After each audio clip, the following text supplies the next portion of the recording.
દાદા ભગવાનના અસીમ જય જયકાર હો. દાદા ભગવાનના અસીમ જય જયકાર હો. દાદા ભગવાનના અસીમ જય જયકાર હો. દાદા ભગવાનના અસીમ જય જયકાર હો. દાદા ભગવાનના અસીમ જય. જગતને નિર્દોષ દેખાડે છે. એ ભગવાનની ભાષા એ નિરંતર અંદર નિર્વિકલ્પ દશામાં રાખે છે. બિલકુલ અંદર વિકલ્પો ઊભા થતા નથી. કોઈ પણ સંજોગ બન્યો પણ અંદર વિકલ્પ ઊભા નથી થતા. કાણે આવું કેમ કર્યું? મારો જ પોતાનો હિસાબથી આ બની રહ્યું છે. અને એમાં આ બહાર જે કંઈ માણસો દેખાય છે, જે વ્યક્તિઓ દેખાય છે, તો બધા નિમિત્ત છે. અને એ સમજણ જો આપણને રહી તો આ કુદરતને આપણે બરાબર સમજી ગયા કહેવાય. અને કુદરતને સમજ્યા તો નિરંતર શાંતિ રહે.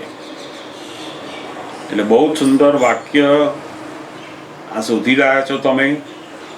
દરેક જગ્યાએ આપણને આ દ્રષ્ટિ હવે પ્રાપ્ત થઈ છે. આપણને બહાર કદાચ એવું લાગે કે અહીંયા મને અન્યાય થાય છે, પણ વાસ્તવમાં એ અન્યાય હોતો જ નથી. આપણને જે અન્યાય દેખાય છે એ જ આપણી દ્રષ્ટિની હજુ ભૂલ છે, માટે એવું દેખાય છે. કારણ કે આ ન્યાય શોધવા માટેનું જે અંદર આપણા અહંકારમાંથી જે પડેલું છે, ન્યાય શોધવાનું, એ જ માણસને વધારે અશાંત કરે છે. જ્યાં ને ત્યાં ન્યાય શોધવાનું અંદર જે પડેલું છે એ દ્રષ્ટિના કારણે આપણે વધારે ને વધારે દુઃખી થઈ રહ્યા છે. જ્યાં હોય ત્યાં ન્યાય. સેજ લાઈનમાં ઊભા હોય ને કોક આગળ ગયો, કેમ આગળ ગયો? અમે બધા ઊભા છીએ, શું કરીએ છીએ? ન્યાય. અને આને કેમ પહેલા આપ્યું, મને કેમ ના આપ્યું? સૌથી વધારે આજના સમયની અંદર માણસ જે દુઃખી છે એ આ ન્યાય જોવાની દ્રષ્ટિથી દુઃખી છે. મેં એમનું કોઈ દિવસ બગાડ્યું નથી, તો મને મારા માટે શા માટે આવું બોલ્યા, મારું કેમ બગાડ્યું? એ અન્યાય આપણને જે દેખાયો તો આપણને આખી રાત ઊંઘવા ના દે. એટલે જો આ કુદરત અને આ ભગવાનની ભાષા એ જો આપણને સમજ પડતી જશે તો બિલકુલ વિકલ્પ ઊભા નહીં થાય. કોઈ પણ સંજોગો બનશે પણ વિકલ્પો ઊભા નહીં થાય. એટલે બહુ જ સુંદર આ એમનું વાક્ય છે. કુદરત ક્યારેય અન્યાય કરતી નથી. બહુ જ સુંદર વાક્ય એમણે કાઢી રહ્યા છે. અને એમાં જે બીજું છે કે મેં બગાડ્યું નથી છતાં લોકો મારું નામ દે, એ બધું આવી ગયું એમાં. જો આ કુદરતની અને ભગવાનની ભાષા જો આપણને સમજાઈ ગઈ તો આપણું કોઈનું બગાડ્યું નથી. એ તો આપણને એવું લાગે છે ને કે મેં બગાડ્યું નથી. કારણ કે આજના સંજોગો, આજનું જીવન તમે જેટલું જોઈ શકો છો, સમજી શકો છો, એમાં તમને એવું લાગે છે કે મેં કોઈનું બગાડ્યું નથી. પણ એથી આગળનું જે જીવન છે, આપણે પૂર્વભવનું જે જીવનો છે, એ તો આપણને ખબર જ નથી. એ જ્ઞાનીઓને, સત્પુરુષોને એમની સમજણથી દેખાય છે કે આ કુદરત કેવી રીતે ચાલે છે, લોકોનું કેવી રીતે ચાલે છે, કર્મ શું છે, બધું એમને દેખાય છે. અને ત્યારે જ આ જગતને સમજ્યા છે. આપણા જેવા જ માણસો ને ભગવાન શા માટે કહે છે? તો કે એમણે આ કુદરતને સમજીને જીવ્યા માટે એને ભગવાન કહે છે. છે તો માણસ જ. રામચંદ્ર ભગવાન માણસ છે, કૃષ્ણ ભગવાન માણસ છે, મહાવીર ભગવાન માણસ છે, દાદા ભગવાન માણસ છે, બધા માણસો જ છે. પણ એ માણસો કેવા છે? તો કે આ કુદરતને બરાબર સમજીને જીવ્યા છે.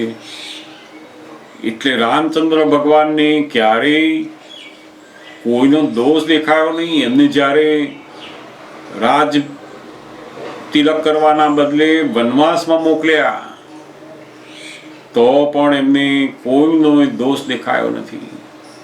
કારણ કે એમને સમજ છે આ કે મારી સાથે કોઈ અન્યાય કરતું જ નથી. કુદરતની અંદર અન્યાય છે જ નહીં. અને આ દ્રષ્ટિના કારણે જ એ મનુષ્ય રૂપે હોવા છતાં પણ એને લોકો ભગવાન કહે છે. એવું આપણી અંદર પણ દરેક સંજોગોમાં એ દ્રષ્ટિથી આપણે જીવતા થઈએ તો આપણું પણ પેલું ભગવાન પદ ખુલ્લું થાય છે. અનંતકાળથી આ જગતની ભાષા એ જ આપણે શીખ કરી છે. આપણને કોઈ કઈ કેમ જાય, આપણને કોઈ કઈ કેમ જાય તો એ જ શીખ્યા છે આપણે. પણ એ કહેનારો આપણને ભેગો થવો એ શેના આધીન છે એ આપણને ખબર નથી. આપણને અપમાન કરનારાને કહીએ બીજી વાર બોલ, ત્રીજી વાર બોલ તો નહીં બોલે. પછી આપણે કહીએ ને બીજી વાર બોલ, હજુ બોલ, ચાલ તો બોલ, બંધ થઈ જશે. કેમ? તો કે એના હાથમાં હોત તો બોલે જ નહીં. પણ એ એક વખત અપમાન કરે ને પછી બીજી વખત તમે કહો ને તોય ના કરે. તો કે એનું કારણ શું? તો કે આપણે પોતે એની સાથેનો જેવો ઋણાનુબંધ છે એવો જ હિસાબે પાછો આવે છે બસ. અને ત્યાં કુદરત રહેલી છે. એટલે જેમ જેમ આ વાક્ય સમજાતું જશે પછી આ જગત જીવવાની ખરેખરી મજા આવશે પછી. કારણ કે બિલકુલ અંદર શાંતિનો અનુભવ, અંતર શાંતિનો અનુભવ થશે. કોઈ પણ જગ્યાએ નથી બધા કહેતા કે ભાઈ વિદેશોમાં તો કેટલું સરસ છે, લોકો કોઈ આવી અપ્રમાણિકતા ના કરે, કોઈ લાઈન છોડીને જાય નહીં, બધા નિયમબદ્ધ રહે બધું. તો કે એનું કારણ શું છે? તો કે ત્યાંના જે લોકો છે એ લોકોની જે જાગૃતિ છે એ પેલું કશાયની જાગૃતિમાં આવ્યા નથી હજુ. અને એ લોકોના હિસાબો કેવા છે? તો કે આ બધા સરળ જીવો સાથેના જ હિસાબો. એટલે ત્યાં આગળ કોઈ એને એવું મળે જ નહીં કે પોતે સારું કરે ને એનું ઊંધું કરનારો કોઈ બહુ ભેગો જ ના થાય એને. કારણ કે એના હિસાબો જ એવા નથી. અને આપણે ત્યાં તો ઓહો કેટલા બધા ક્રોધ, માન, માયાલોભની જાગૃતિમાં અને હિસાબો કેવા બધા વિપરીત, એકબીજા સાથેના ભયંકર વેરના હિસાબો લઈને આવેલા અહીંયા. એટલે તો આવા કાળ સુધી આપણે આ જગતના ન્યાય જોઈને આવ્યા અહીંયા જ.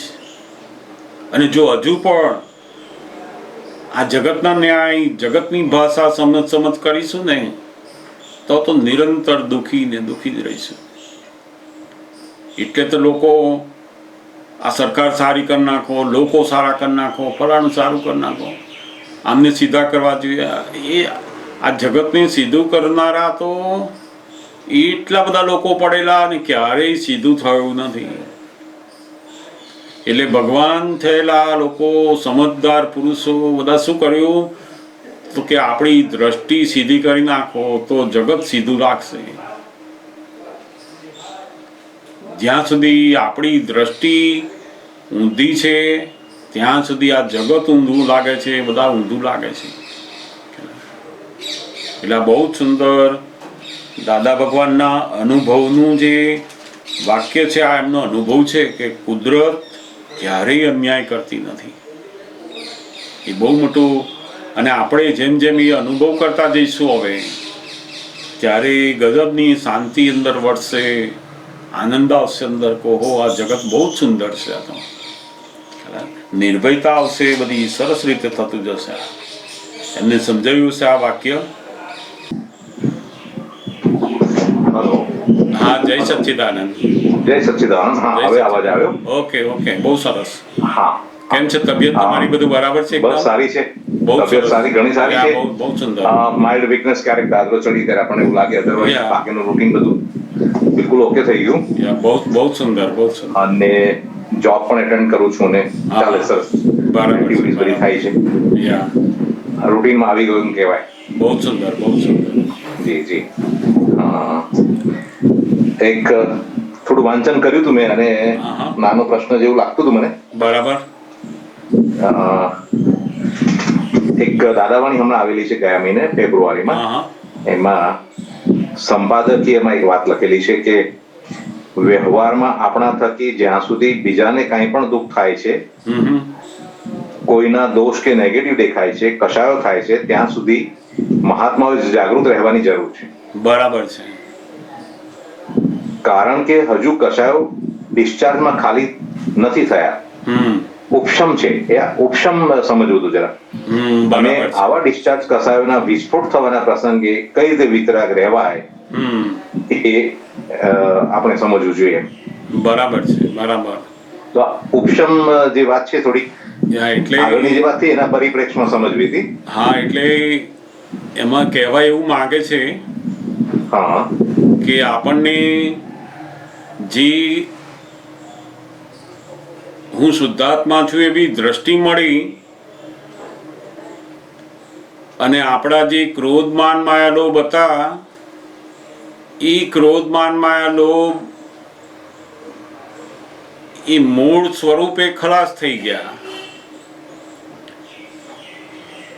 પરંતુ જે આ ફાઇલ નંબર 1 હવે જુદી પડી એની અંદર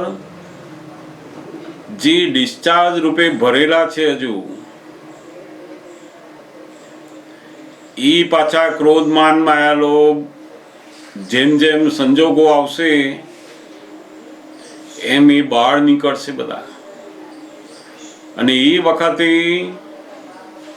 એ ક્રોધમાન માયા લોભ ડિસ્ચાર્જ ના હોવા છતાં પણ આપણને અંદર એકદમ સફોકેશન, ગુંગળામણ,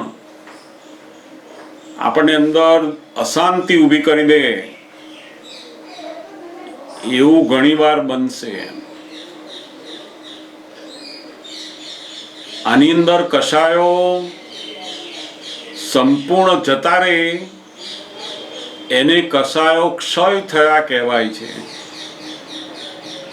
ક્ષય થઈ ગયા. ક્ષય થઈ ગયા એટલે સંપૂર્ણ જતા રહ્યા. બિલકુલ એને ગમે તેટલા છંછેડો, ગમે તેમ કરો તો પણ એની અંદર કશાય ઉત્પન્ન થાય જ નહીં. એનો માન કસાય, ક્રોધ કસાય, લોભ કસાય, માયા નામનો કસાય ઊભો થાય જ નહીં. એને સંપૂર્ણ ક્ષય થઈ જવું એટલે સંપૂર્ણ ખલાસ થઈ જવા. અને ઉપશમ થવા, ઉપશમ થવા એટલે શું? તો કે એનું અસ્તિત્વ છે, પરંતુ કેવું અસ્તિત્વ છે? તો કે બીજ નાખે એવું નથી. જેમ આ દેવતા હોય ને તો દેવતાની અગ્નિ આપણને એટલી બધી ઉપર આમ તાપ લાગતો હોય તો થોડીક વાર થાય ને એટલે પછી ધીમે ધીમે દેવતા ઠંડો પડતા શું થાય, ઉપર એની કવર એકદમ રાખ બધી આવતી રહે, ઉપર કવર થઈ જાય. તો આપણે આમ દૂરથી જોઈએ ને તો પેલું જે પહેલા દેવતા લાલ લાલ સળગતો દેખાતો હતો ને એ દેખાતો બંધ થઈ ગયો. એટલે આપણને શું થાય કે હવે દેવતા છે નહીં. પણ સહેજ જો આમ પવન આવે ને તો પેલી ઉપરની જે રાખ હોય ને એ ઉડી જાય અને તરત અંદરનું જે પેલો અગ્નિ છે ને એ બહાર પાછો દેખાય.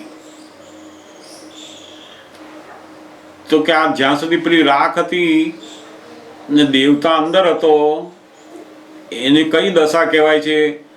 તો કે ઉપશમ દશા કહેવાય એને. કશાયો અંદર પડેલા છે અને બહાર એવું દેખાય પેલી રાખ જેવું, એમ બિલકુલ કશાય દેખાય નહીં. તો એ કશાયો કેવા થઈ ગયા છે? ઉપશમ થઈ ગયા કહેવાય છે. પૂરેપૂરો દેવતા એ શાંત થઈ ગયો નથી, ક્ષય થઈ ગયો નથી, પરંતુ પેલી રાખોડીની નીચે એ દબાયેલો છે. એટલે બહાર દેખાવમાં બિલકુલ ક્રોધમાનમાં લોભ દેખાય નહીં, પણ અંદર પાછો પેલો અગ્નિ હોય જ. એમ સંજોગો આવે ને ત્યારે પાછા પેલા ક્રોધમાન માયેલો પાછો ભડકો કરી નાખે બધો.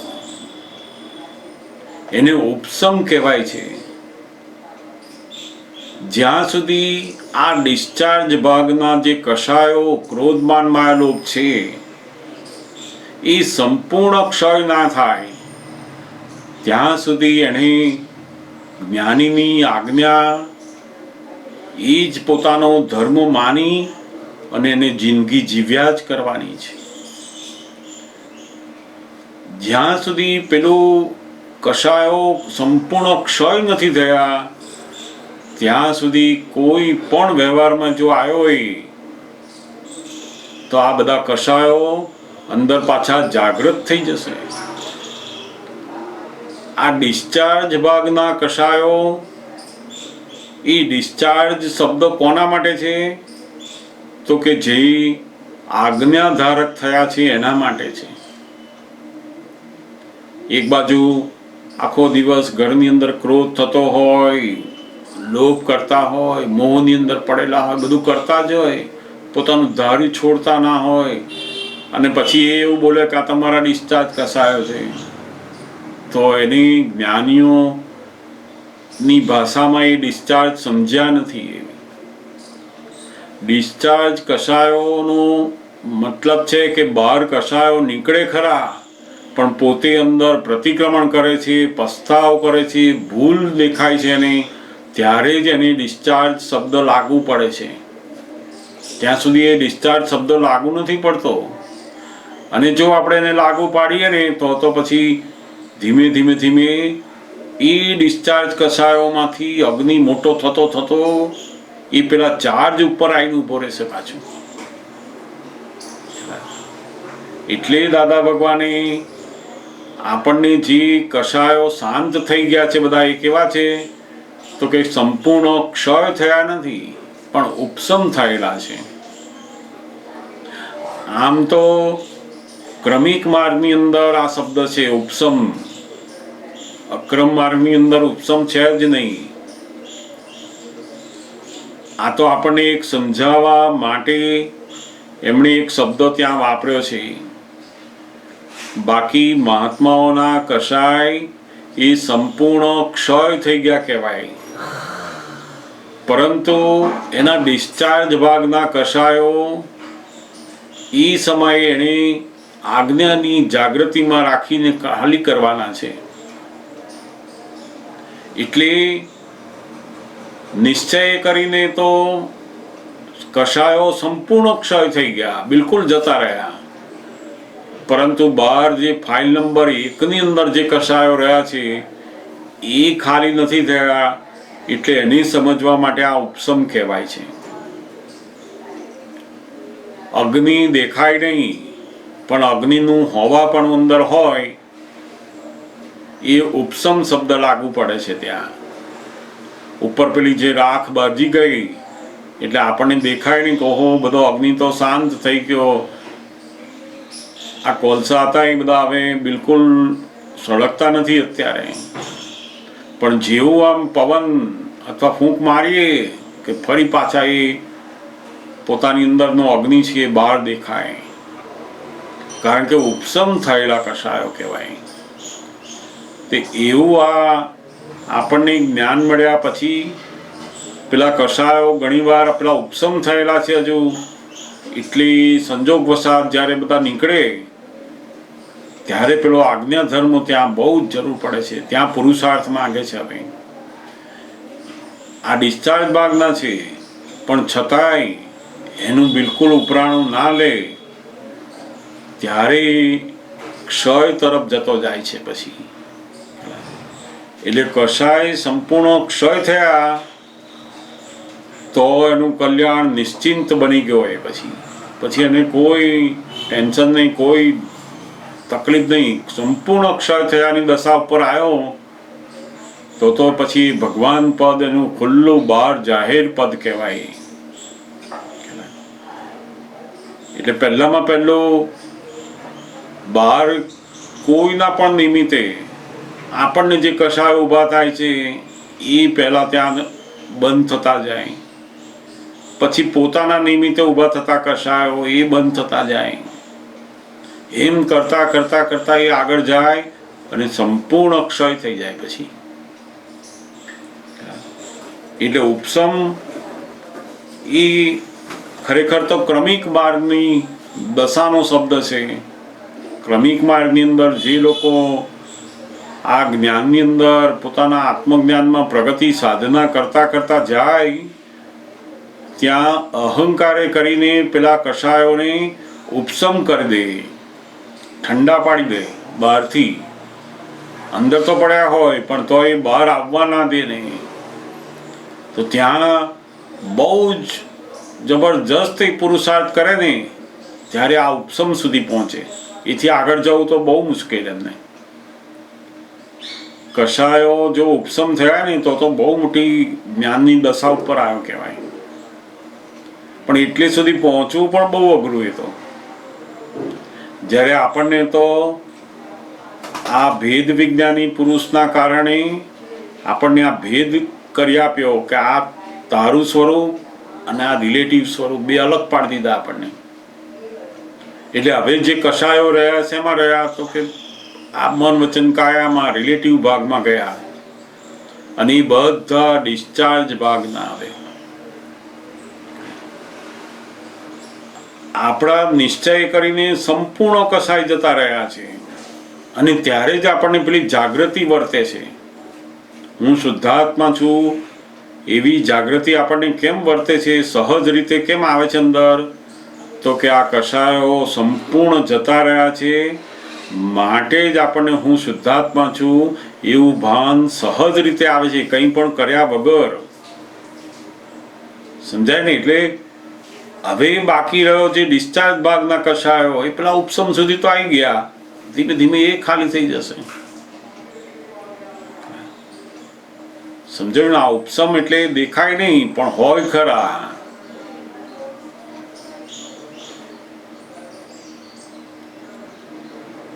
બહુ જ સુંદર વાત છે ત્યાં આગળ.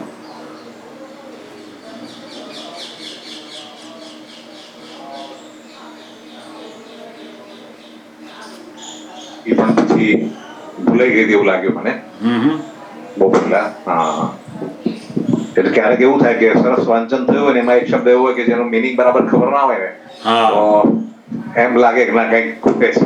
બરાબર છે, બરાબર છે. દાદા કયા આત્મા અને જૈન પરિભાષા ને બધું શબ્દો બધા આમ તો જૈન પરિભાષાના ઉપસમ, ક્ષય, ક્ષયોપસમ બધા શબ્દો એના છે. બધા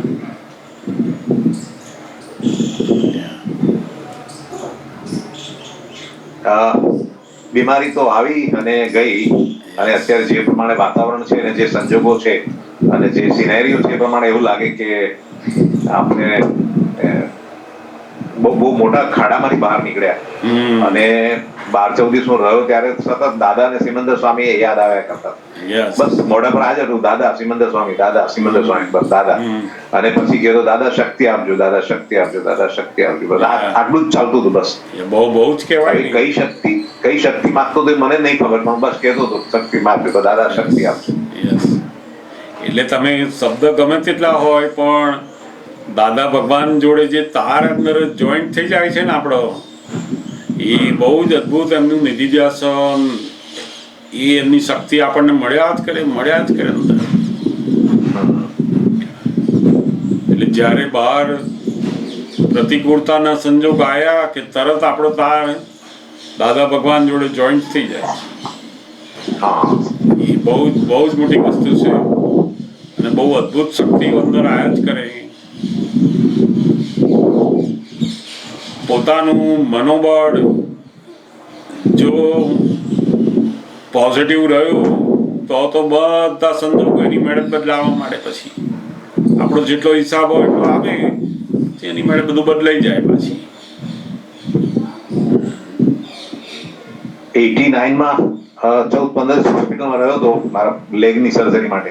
બરાબર. પછી આટલા વર્ષો પછી આજે હોસ્પિટલાઇઝ થયો, મતલબ 24-25 વર્ષ પછી. અને એ જે 14 દિવસ હોસ્પિટલમાં રહ્યો ત્યારે કોરોના થયો એ સારી વસ્તુ નથી એવું લાગે આપણને, વ્યવહાર જગત દ્રષ્ટિએ આપણને પણ એવું લાગે થોડી વાર માટે. પણ ક્યારેક બહુ મોટી જેને કહેવાય ને ફાઇલ આવે અને એનાથી કંઈક ક્યાંક ટર્નિંગ આવતો હોય એવું લાગે. યસ બરાબર છે.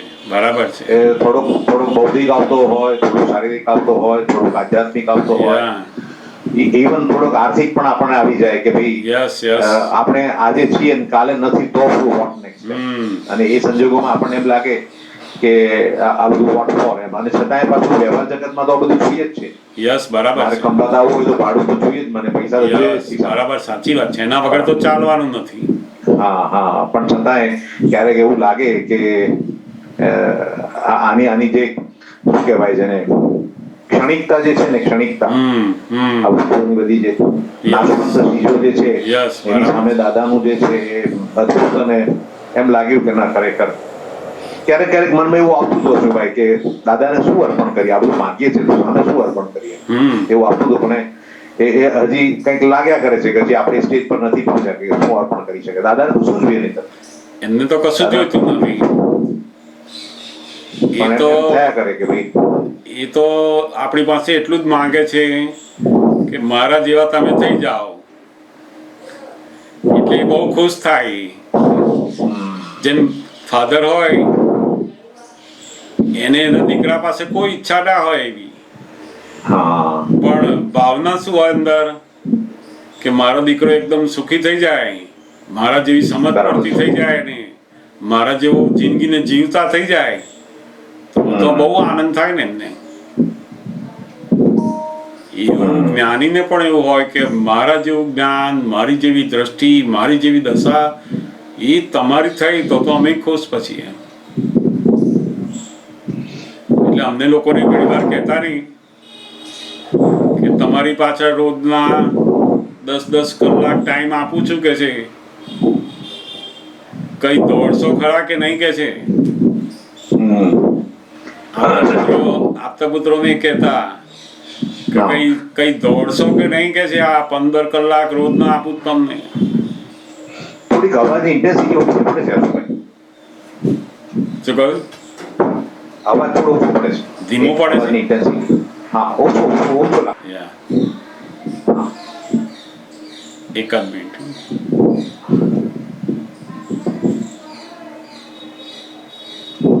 હવે સંભળાય છે બરાબર? હવે સંભળાય છે બરાબર? ઓકે. એટલે ઘણી વાર દાદા ભગવાન એ અમને લોકોને આવું જ કહેતા કે હું રોજના 10 કલાક આપું છું તમને તો કઈક દોડશો ખરા કે નહીં કે છે. એટલે જેમ એક ફાધર એના છોકરાના સુખોની પોતે ખુશ થાય છે તો મારો દીકરો મારે જે એને જિંદગીમાં સમજાવવાનું છે, જે કરવાનું છે એ બધું શીખી ગયો છે, તે એના ફાધરને આનંદ થાય. એવી રીતના જ મહાત્માઓ એ દાદા ભગવાનના જ્ઞાનને સમજીને જીવન જીવતા થઈ ગયા તો બહુ જ આનંદિત થાય છે. એમને બીજું કશું જોઈતું નથી હોતું.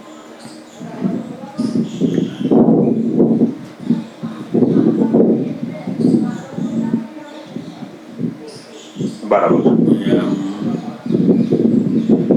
બહુ જ સુંદર. પણ આવા પ્રતિકૂળતાના સંજોગોમાંથી આપણે જ્યારે પસાર થઈએ છીએ ને ત્યારે દરેક માણસનો એક એવો વળાંક, એવી જાગૃતિ અંદર ઊભી થાય છે પોતાના જીવન વિશેની, આ જગત વિશેની બધી જાગૃતિ, થિંકિંગ, વિચારશીલ બને છે માણસ. એટલે જ નહીં જેમ ફોરેનના દેશોમાં ગાડી ચલાવતા હોય તો કઈ જાગૃતિની જરૂરત નથી. ત્યાં તો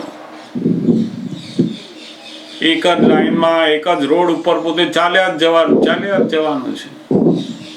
અને ઇન્ડિયાની અંદર ગાડી ચલાવી હોય તો એક ક્ષણે જાગૃતિ રાખવી પડે, ચારેય બાજુની જાગૃતિ. કારણ કે ક્યારે પ્રતિકૂળતા આવીને ઊભી રહે એ કહેવાય નહીં અહીંયા તો. એટલે ઘણી વાર આપણને એવું લાગે કે આ પ્રતિકૂળતા મને કેમ આવી, પણ ઘણા બધા માણસોના જીવનમાં એક ટર્નિંગ પોઈન્ટ, એક વળાંક, કંઈ પણ પોતાના જીવનને બદલાવ લાવવાનો સમય આવે ને, તો એ પ્રતિકૂળતા બહુ મોટું કામ કરતી હોય છે. તમને જાણીને આશ્ચર્ય થશે કે મારે પણ મારા જીવનમાં, હું જ્યારે 10મા ધોરણમાં હતો અને એ વખતે SSC બોર્ડની એક્ઝામ ચાલતી, બરાબર યોગાનુયોગ એવું બન્યું કે રોજના એક્ઝામના પેપરો હોય, એમાં વચ્ચે 3-4 રજાઓ આવતી હોય ને પછી એક પેપર આવે, પછી 2 રજા આવે ને એક્ઝામ આવે, એવું ચાલતું હતું. એ વખતના સંજોગોમાં એવું બન્યું કે વચ્ચે જે રજાઓ આવે એની અંદર હું ભૂલી ગયો કે આજે મારો એક્ઝામ આપવા જવાનું છે. અને બરાબર સાંજે મને ખબર પડી કે આજે તો મારું પેપર હતું અને મેં એક્ઝામ આપી જ નહીં, બોર્ડની એક્ઝામ. એટલે મારા ટીચરને જઈને મેં કહ્યું કે મારે તો આવું બન્યું. તો મને ઘણી એમને સલાહ આપી, પણ કશું લડ્યા નહીં. મને કે કંઈ નહીં, તું ફરી હવે 6 મહિના પછી એનું આવે ત્યારે આપવાની આવે ફરી, કારણ કે આનો તો બીજો કોઈ ઉપાય નથી કે. ત્યારે મને બહુ જ એ થયું કે આવું કેમ બન્યું મારાથી. મને મારા કોઈ ફ્રેન્ડે કહ્યું નહીં, મને કોઈ કશું કહ્યું નહીં, આવું કેમ બન્યું. એટલું બધું ચાલ્યું.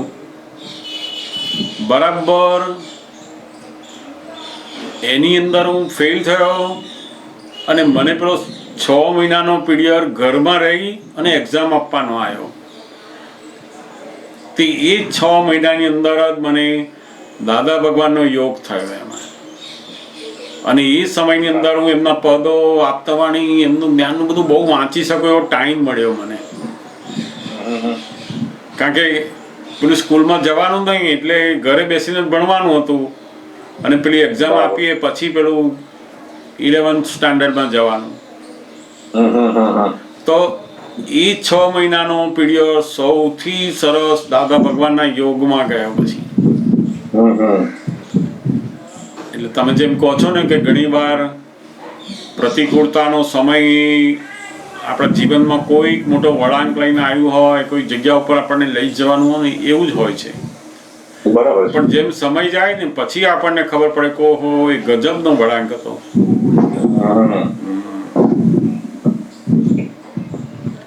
ઘણા લોકો મુશ્કેલી આવે ને ત્યારે મૂંઝવણ અનુભવ છે કે આવું કેમ આવ્યું, મારી જોડે આવું કેમ આવ્યું. અરે એ તો બહુ શક્તિશાળી બનાવવા માટે સંજોગાય છે. જેમ કોરોના તમને થયો ને, હવે તમારી અંદર એવી શક્તિ આવી ગઈ કે તમે એનાથી બિલકુલ અસર મુક્ત રહી શકો એવી આવી જશે. એ સંજોગ આપણને માનસિક શક્તિઓ, શારીરિક શક્તિઓ બધું આપણને તૈયાર કરે છે ઉડતું. બરાબર. પણ એ જેમ જેમ આપણી સમજણમાં આવતું જાય ને ત્યારે ખબર પડે કે ઓહો, બધી પ્રતિકૂળતાઓ, જીવનની અંદર બધા અપમાનો, જીવનની અંદર બધું ધારેલું હોય એનાથી ઊંધું મળવું, એ જ માણસને સૌથી આગળ સમજણમાં લઈ જાય છે. જો આ તકલીફો ના આવે ને તો માણસ બેફામ થઈ જાય જીવનમાં, થિંકર બની શકે નહીં. વિચારશીલ ત્યારે જ બને છે કે જ્યારે મુશ્કેલી આવે છે. અને જગતના બધા જ લોકો, જગતની બધી જ શોધો એ મુશ્કેલીમાંથી જ જન્મે છે. અધ્યાત્મ પણ મુશ્કેલીમાંથી જ જન્મે છે. આ અનુકૂળતા હોય તો પછી અધ્યાત્મનો જન્મ ના થાય અને સાચી સમજણનો, વિચારવાનો સમય ના મળે નહીં. એટલે બહુ હંમેશા ગમે તેવી મુશ્કેલી આવી ગઈ હોય પણ એને ગભરાવાનું નહીં. કારણ કે દુનિયાનો એક નિયમ છે કે દરેક સંજોગ એનો ઉપાય લઈને આવ્યો હોય. હંમેશા કોઈ પણ જાતનો સંજોગ હોય એનો ઉપાય હોય ને હોય જ. એટલે જ જ્ઞાની પુરુષો કહે ને કે પહેલી દવા બને છે પછી દર્દ આવે છે. પહેલી હંમેશા કુદરતની અંદર દવા હોય છે જ,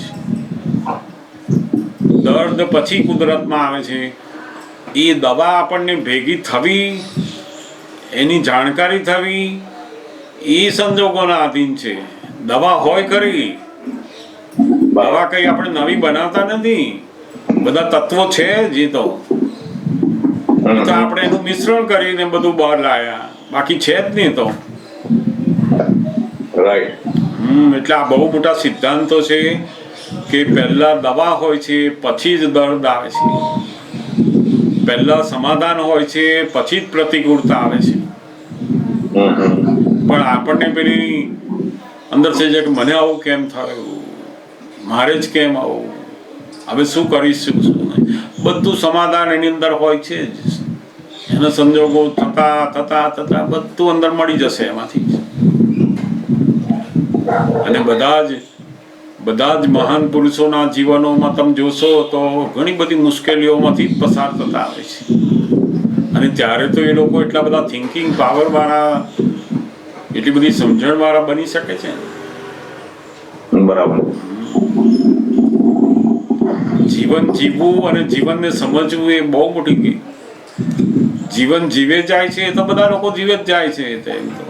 લોક સવાર પડે છે, કામ કરે છે, ખાય છે, પીવે છે ને હોઈ જાય છે, તો બધા કરે છે. તો પણ પોતાના જીવનને સમજદારીમાં લાવે છે, એ બહુ મોટી વસ્તુ છે.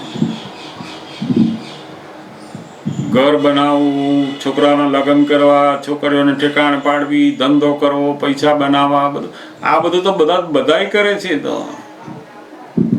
અને એ તો એવી ભ્રાંતિ છે કે આપણે આ કર્યું. બરાબર. મૂળ તો પોતાના જ કર્મના હિસાબોના અધીન થઈ રહ્યું છે. ખરું તમે કરવાનું શું છે તો કે જીવનને સાચું સમજણ મેળવવાની હતી, એ આપણે મેળવી. અહીંયા આ જગતને સમજવાની, જીવનને સમજવાની આપણી જે સમજણ અંદર વધી, એ બહુ મોટું કામ થયું.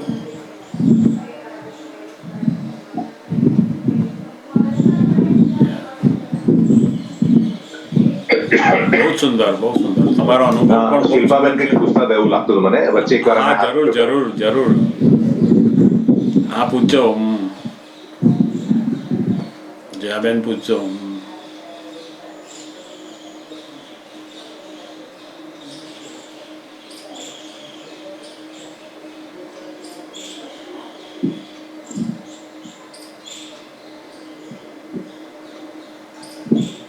હા, જય સચ્ચિદાનંદ. જય સચ્ચિદાનંદ. જય સચ્ચિદાનંદ. જય સચ્ચિદાનંદ. અચ્છા, હવે હું આ cash bank of divine solution વાંચેલું. બહુ સરસ. એની અંદર જે ચાર પ્રકારની ભક્તિ છે ને, સ્થૂળ ભક્તિ, સૂક્ષ્મ ભક્તિ, સૂક્ષ્મતમ, બરાબર, અને બીજી છેલ્લી છે ભાવ ભક્તિ, આઈ થિંક. બરાબર. એ મને બરાબર સમજાવો ને. આમ તો વાંચે એટલે ખ્યાલ તો આવે છે, બરાબર, પણ થોડું વધારે તમારા દ્વારા સમજવું છે. એટલે એમાં આ જે ભક્તિના પ્રકારો લીધા, એમાં મુખ્ય 4 પ્રકાર લીધા. બરાબર. પહેલી જે ભક્તિ આપી એમણે, એ નામની ભક્તિ, સ્થૂળ ભક્તિ, એટલે નામથી ભક્તિ. શ્રી રામ, શ્રી રામ, શ્રી કૃષ્ણ, શ્રી કૃષ્ણ, શ્રી કૃષ્ણ શરણમ મમ, એવું બોલ્યા જ કરવું, નામથી બોલ્યા કરવું. એ જે ભક્તિ છે નામ ભક્તિ. બરાબર. પછી દ્રવ્ય ભક્તિ. દ્રવ્ય ભક્તિ, નામ ભક્તિ, દ્રવ્ય ભક્તિ, ભાવ ભક્તિ. ભાવ ભક્તિ એ છેલ્લામાં છેલ્લી ભક્તિ છે.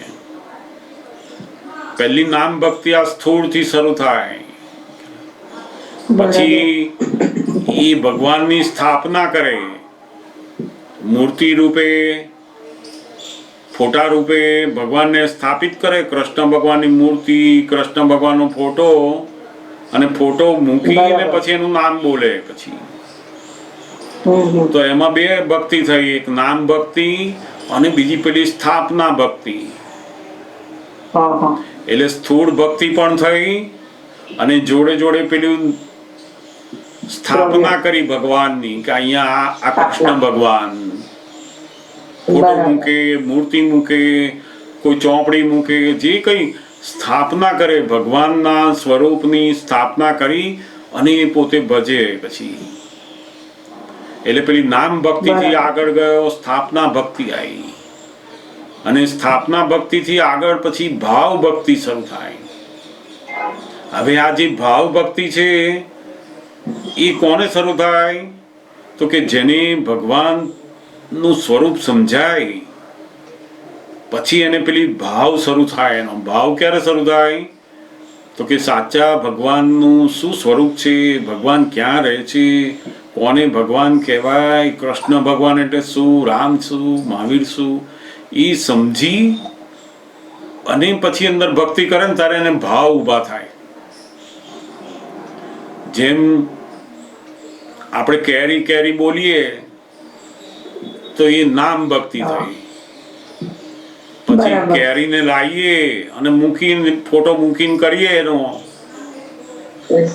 એનું પેલું પૂતળું બનાવીએ, રમકડું બનાવીને મૂકીએ, એ સ્થાપના ભક્તિ. કેરી કેરી બોલ્યા, કેરીને મૂકી, પણ પેલો રસ આવે નહીં. કારણ કે સાચી કેરી શું છે એ આપણને ખબર નથી. એટલે નામ ભક્તિ કરી, સ્થાપના ભક્તિ કરી, પણ જ્યારે કેરીનું તમે ખરેખર સ્વરૂપ જાણો, જ્યારે અંદર ભાવ બોતા કે ઓહો કેરીની અંદર તો આવા ગુણ છે, એનો રસ આવો લાગે છે, એનો રસ આટલો આપણને શરીરને આટલો મદદરૂપ છે, બધું બધું જાણો એનું જેમ એમ તમને ભાવ ઊભા થાય અંદર. એટલે ભાવ ભક્તિ આવી પછી એ ભાવ ભક્તિ એ સૂક્ષ્મ ભક્તિની શરૂઆત થઈ, સાચી ભક્તિની શરૂઆત થઈ ત્યાં. પેલી બે સ્થૂળ ભક્તિ છે, નામ ભક્તિ અને સ્થાપના, એ બે સ્થૂળ જ છે. પછી આ જે ભાવ ભક્તિ આવે ને એ એની સૂક્ષ્મ ભક્તિ હવે શરૂ થઈ. પછી એને પેલી ફોટો ના હોય ને તો પણ ચાલે, એને પેલી મૂર્તિ ના હોય તો પણ ચાલે, કારણ કે એની ભાવ ભક્તિ શરૂ થઈ. દરેક જીવ માત્રની અંદર ભગવત રૂપ ભગવાન સ્વરૂપ છે એવું સમજીને જ્યારે અંદર ભક્તિ શરૂ થાય ત્યારે પેલી ભાવ ભક્તિ શરૂ થઈ કે ભગવાન એ હંમેશા અવિનાશી છે, દરેક જીવ માત્રની અંદર બેઠેલા છે. આ મૂર્તિમાં જ બેઠા છે એવું નહીં, આ ફોટામાં જ છે એવું નથી. સાચા ખરેખર ભગવાન એ તો દરેક જીવ માત્રની અંદર બેઠા છે. અને પછી અંદર કોઈ પણ જીવને દુઃખ ના થાય એવું સમજ આવે, એ બહુ મોટી ભક્તિ શરૂ થઈ એની ભાવ ભક્તિ. અને પછી એથી આગળ છેલ્લામાં છેલ્લી જે ભક્તિ છે એ પેલી દ્રવ્ય ભક્તિ. રામ બેઠેલા હોય અને રામને આપણે રામ સ્વરૂપે સમજીને જ્યારે ભક્તિ કરીએ ત્યારે દ્રવ્ય ભક્તિ. રામ બેઠેલા છે જીવતા, જે પુરુષ બેઠા છે એની અંદર રામચંદ્ર, કૃષ્ણ ભગવાન, મહાવીર ભગવાન સંપૂર્ણ પ્રગટ છે અને આપણે એમની ભક્તિ કરીએ છીએ. એટલે દ્રવ્ય ભગવાન જેની અંદર સંપૂર્ણ પ્રગટ થયા છે એવા પુરુષ.